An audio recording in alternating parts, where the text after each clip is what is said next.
Shocking! Biggest tech failures of 21st century. What's up guys? Hope you're all doing well. Welcome back to our YouTube channel. In today's video, we're going to talk about the biggest tech failures of the 21st century. Alright, let's begin.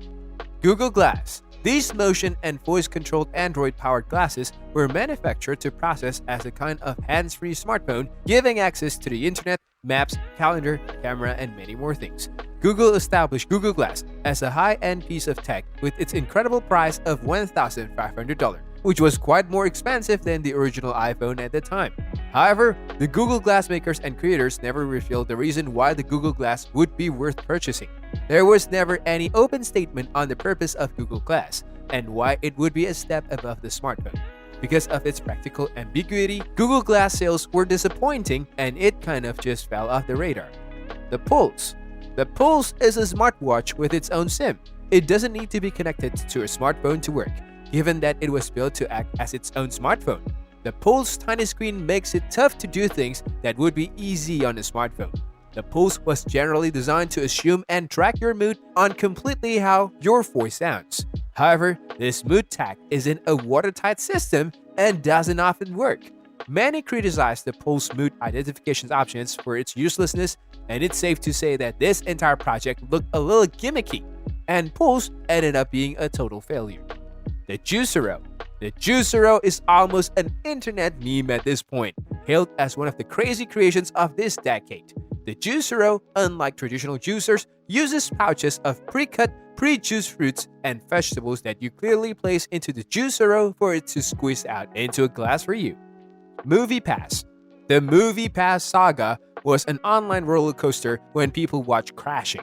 MoviePass gave the potentials to see one film every day at theaters for a small fee per month, using a MoviePass debit card at theaters for payment. When more than 1 million people signed up for MoviePass, and with additional signing up every day, theaters began getting a little angry with this service and disputes started to break out. By July of 2018, with a customer base that was no longer trusting and a poor business strategy, MoviePass ran out of money. BitConnect. BitConnect was a cryptocurrency that was founded in November of 2016.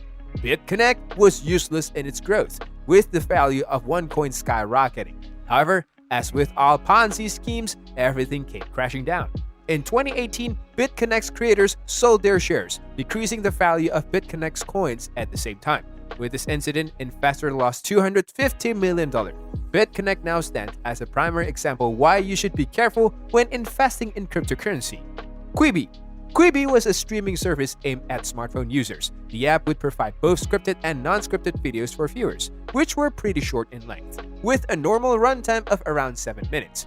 The app, which was released in April of 2020, had a number of working problems from the get-go, and viewership's numbers were much lower than expected. So, after 6 months of its debut, Quibi was shut down.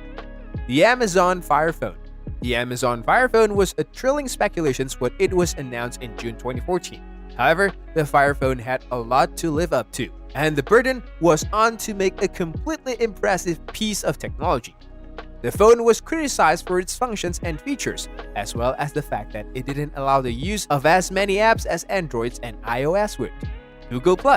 The Google logo on a white background.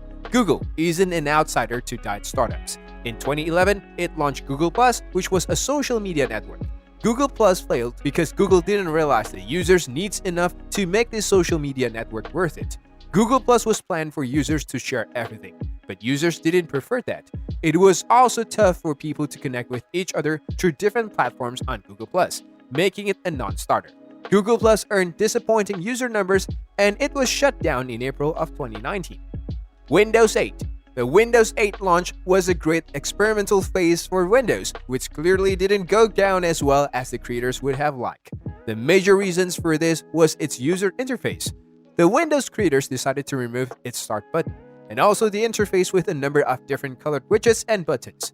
The overall reception was pretty negative, and Windows made sure to reintroduce many of its earlier features, including the start button and the Windows 9 release. Alright, that's it for today's video. If you like watching our content, please consider subscribing to our channel by clicking the subscribe button down below. Thanks for watching.